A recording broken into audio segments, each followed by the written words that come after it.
Brad A. Milford with the Unlimited Business Wisdom Podcast, where, yes, business owners share their wisdom. It's short and to the point because we respect people's time. Because we know transforming possibility happens, that's right, really fast, and it leads to lasting results. So let's get to it. In a few sentences, question number one, tell me who you are, because you're so fascinating, and what you do. Well, Brad, I am a physicist by education, and I had a bunch of time working in engineering and project management.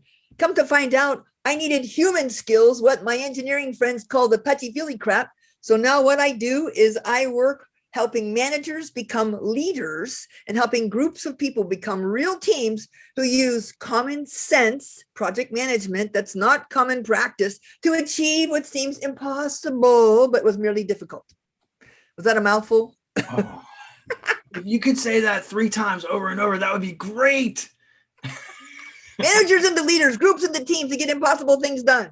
Woohoo! You could do it. See, I believed in you. I knew it. Great job. I love how clear that is. And yes, so uncommon. Great stuff. Question number 2. What's the best thing about being in business? I worked as an employee for many years, and I was so tired of watching those people at the top of the org chart doing things that I thought, why? It doesn't make sense. So now it's all on me. I love having my own business, and sometimes I jokingly say, yeah, I work for myself. I have an asshole for a boss, and my employees are robbing me blind. But at least I'm the one responsible for what happens, and I can make changes when things aren't working well. Nice. No calling yourself names in these podcasts. Ooh, naughty me. I got to wash my mouth out with soap. No, not just, yeah. I love that. And we can invert the pyramid too. And we can be on the bottom or the top, and we can do whatever. Well, the whole org chart is so obsolete and irrelevant. I tell people that org chart is just helpful if you're late for work and you want to know who you should call. But there's a lot of key stakeholders missing from that. Your customers, for example, your suppliers, university research partners, the communities in which you do business, right? You cannot only look at the org chart to see who are the stakeholders in your work. There is no way I can agree with you more. This is going to be a whole podcast in and of itself. I love it. Perfect. Let's do it. We're already digging in. Absolutely love the conversation. Question number 3. We hear from other business owners, they're getting so much business, yes, now, that sometimes the chaos is causing overwhelm. Would you share your thoughts with me on that, please? I used to travel all over the world every month, 2, 3, 4, 5, 6 weeks in a row sometimes. And now that people have gone virtual, I can work 24 hours a day. I can be on with Bangladesh and Pakistan and Asia, parts of Asia and Europe. And as long as I don't mind getting up at 1 a.m. or 3 a.m. So it can be very overwhelming. And there is so much need as people pivot to this new normal or new reality. I think the key for me has been to partner with people. I have a little core group of people that we call Silicon Valley Alliances. They're my partners of first choice. About 5 years ago, I said, I want to cut my revenue in half. That was my goal. I gave half of my clients to my colleagues. They're doing a great job. And I always take people in with me on any gig that I do, always a partner, at least 1, 2, 3 people that can co-conspire to deliver great results to the clients. And then when the clients need more help than I can provide, I've got people that I can refer. Oh, how I love what you just said. That is seasoned business right there. Someone that knows that and sees that. That is the best answer I think I've ever had on the podcast. Can I expand? I just want to say our goal when we come together, I only partner with people who commit to making the pie bigger. Don't argue over the crumbs, and sharing our excesses for fun and profit, ideally both. Absolutely love that. There's so many things rolled into that. Wise business, strength-based leadership. I mean, I see you shaking your head. For anybody listening, she's just shaking her head right now. This is just smart, wise stuff. You're already dropping the value. We haven't even gotten to that section yet. Get going. Come on, keep it going. This is great. Question number 4. What other successful business owners, like yourself, of course, should be on the Unlimited Wisdom podcast. Well, anybody from Silicon Valley Alliances would be an awesome guest for you. I want to particularly mention my colleague from Melbourne, Australia, Annie Sheehan. She has recently published a book called The Courageous Sponsor. She's extremely experienced at how to help projects and programs be successful by making sure they have the kind of executive sponsorship required to be successful. It's the number one most important role in any project. Most people don't even know what it is, right? What's a project sponsor? But if you don't have that sponsorship and support, you're screwed. Nicely put. And then, I'm sorry, was I too edgy? No, not at all. It's the lovely thing is just to be ourselves, just be you. Since you're having fun, I have to have fun though. I just didn't realize that Australia was in the Silicon Valley. Somehow that eluded me. Well, you can be in the Silicon Valley no matter where you are now that we're all virtual. So Annie's been collaborating with us a lot. In fact, we're working with Stanford. We've done some work with some Japanese companies, which is the main thing we do now. Is I focus on globalizing Japanese companies, because if you're in Japan, economy is flat, population is shrinking. If you're a business and you want to grow your revenues, you got to grow outside of Japan. And then you have to hire crazy non-Japanese people like me and learn to work with us. Woohoo! It's exciting, Brad. I knew you would make that fun. I just absolutely knew that. Thanks for playing. I can't help myself. Mostly I don't like to have fun, but because I know the data that if you're having fun, you have 300% more creativity. So we have to do it. Love it. The stats you drop are fantastic. Absolutely love this. Let's get to some wisdom. What do you think? So question number 5, I am dying to ask this question to you specifically. What piece of wisdom would you share with other business owners? Yeah, I am a physicist by background, and that is something that influences how I approach business. And I look at research. I look at what's proven to work. So let me tell you a few more stats. Over 80% of global business teams said, nah, we're not successful. And about a third of them said, we didn't achieve our goals. And this was published from a big university. You can research it if you want. The top causes of failure in these global teams, the number one, they didn't build trusting relationships. They didn't time to get to know each other, to engage and connect as human beings. Number 2 was communication barriers. And I thought, hey, language, no. It was problem solving, decision making. They didn't have methodologies for doing those things together as a team. Number 3 was, the individual and the team goals weren't aligned. So we're pulling in different directions. And number 4 was the goals weren't clear. Now, think about this, Brad. A little pop quiz for you. Whose job is it in a team to make sure that goals are clear, priorities are aligned, communication doesn't suck, and people have trusting relationships? Whose job is it? Mine.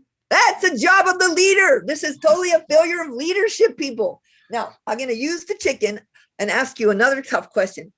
What caused this chicken to fall? Don't say gravity. I released it.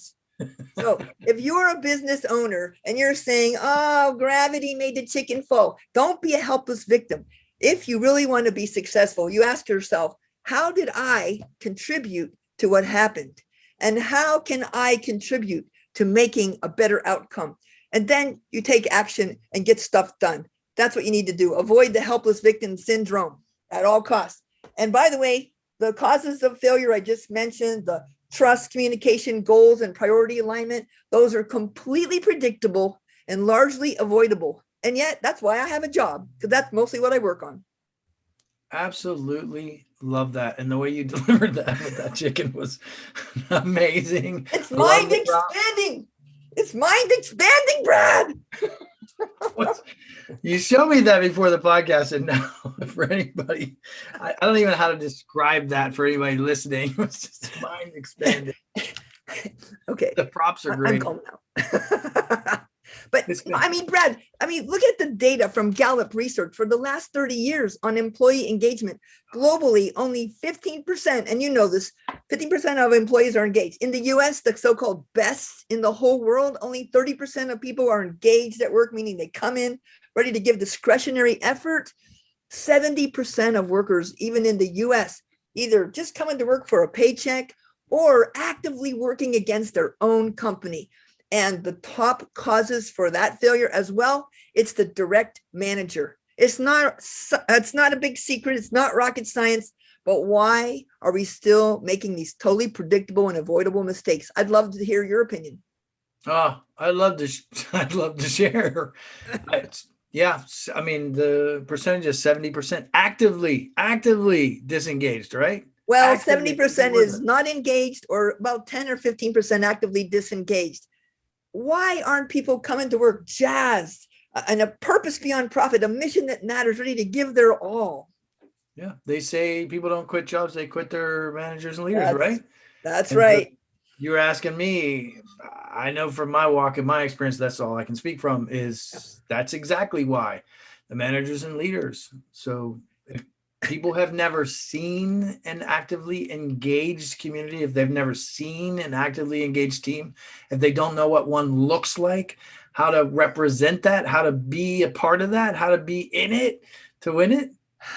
Yeah, well, and quite honestly, the 12 questions that Gallup's using, they're public. And if you look at the two basic questions is, do I know what's expected of me at work? And do I have the tools to do my job? Over 40% of people say yes, but 60% of them say no. They don't even know what their job is or have the tools to do it. Are you kidding me? Please, people, let's start with the basics, huh? Agreed. And so I'm really fascinated. I want to just take this one step further. I'm fascinated about after you serve a lot of these leaders and the results that you're achieving and some of the cultures that you're building. I'd love to hear a little bit about that. Yeah, well, the couple of results that I'm most proud of. One company we worked with, a huge global company, they do business in 110 different countries. They came to us because over 20% of their people were quitting every year. Now, you know how much that costs to hire and retrain people? 20% voluntary turnover rate. So after working with us, we just did a little 3-day workshop, how not to be a boss hole. And we did it like 16 times over a period of 7 years, and they tracked the progress. And of our people who graduated, which was like nearly 300, only about 0.5% quit every year. And the people who reported to our graduates who never met us, only about 10% quit every year. So we totally transformed their voluntary turnover problem just by a 3-day workshop on how to be a leader, not just a manager, how to be a real team, not just a group of people, and how to work together to get stuff done that matters. Love that. There's no way I could love that more. And diving in specifically to the numbers on average, and you may have better figures than me, but I know I've read somewhere it's about $20,000 on average for training up a new employee, right? So at least diving into the numbers, that's a humongous amount of savings. It's in the millions. Yes. Huge. Yeah. I absolutely love what you do. Absolutely love it. Well, there's no reason for a job to suck people's will to live. Unfortunately, toxic, dysfunctional workplaces and disengaged employees is the norm. There's a whole new wave of reality coming to the working world because the Stanford Population Research Institute published in the last decade predictions that there's going to be a global worker shortage.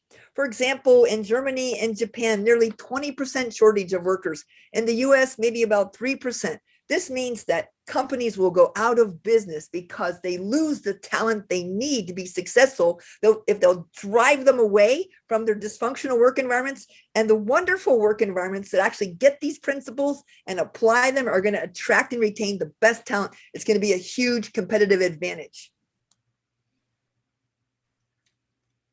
I'm just pausing for effect for the moment, just to absorb all that, because I think there's many of us who are right in the middle of that and know that, and we don't need those studies to figure that out. I know. I know you really don't need the studies. Oh my It's good to God. have it's good to have them. It's great to have the stats. But I know a lot of people listening right now and people watching are like, that's me, that's me, that's me. I And totally it get goes that. back to the chicken, Brad, because, okay, I work with individuals in workshops or whatever, and they say, yeah, but it's our managers that need to change. I get the managers together and they say, yeah, Kimberly, but it's the executives who are really screwed up. And the executives look around and they go, it's our president. That's the one that's really dysfunctional. And the president blames the CEO blames the chairman blames everything else. Nobody feels responsible. And as I say, hold on to the freaking chicken, people. Let's acknowledge that we are contributing to the dysfunctional, toxic things that we're experiencing, and we have the power to change it, if only slightly, and get busy. Oh, absolutely love your message. This has been fascinating. I know that we could talk business, we could talk stats, we could talk business, we could talk about all this stuff, and with props, likely for hours and hours. I'd love to switch gears from business for just a moment. Would you be willing to share with me what's the most fun vacation you've ever had? Oh my gosh. I had a magical vacation to Fiji. One time I spent like 15 days there, scuba diving and going to various islands. I went to an island where the Peace Corps had been there to bring food and help and education to the impoverished people. Those people came down to our boat, held our hands, walked with us up to the village. The houses had no doors on them. They didn't lock up their houses. They didn't need to. And there were kids, happy kids, playing with a deflated soccer ball. And I made friends with one of the young gentlemen I met there, and I stayed in touch with him and helped him over the years.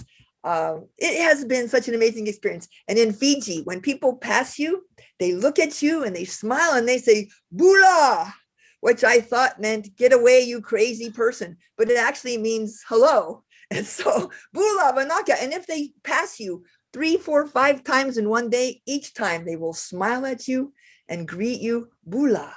It is so amazing and impressive to me. Love it. Love it. It's been on my bucket list. It just upped a few notches. So You'll love it. Even I went there when there was some kind of insurrection. There was no sign of anything going wrong. Everybody was so kind, so pleasant, so helpful. It was some of the best scuba diving of my life. love it. I'm a diver. I love it.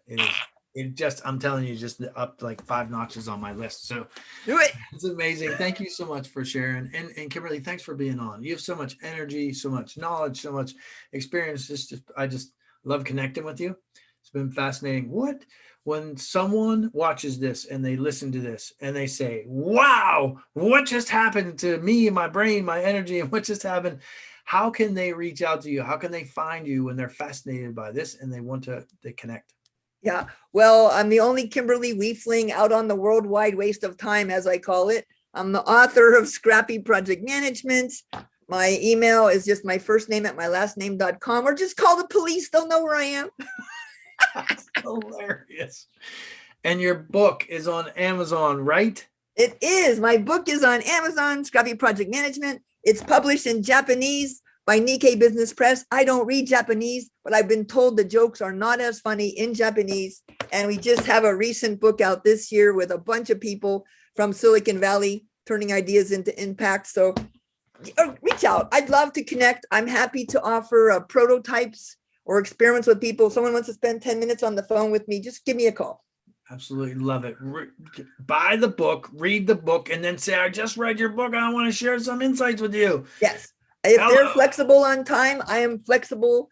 I'm happy to give my pandemic pricing offer, which is free for a 5 or 10 minute chat or a little prototype workshop with your team. Happy to reach out and help each other get through this crazy time. That's what it's all about. I appreciate you. I appreciate the investment of your time and just the energy and all the value you bring and how you share and serve.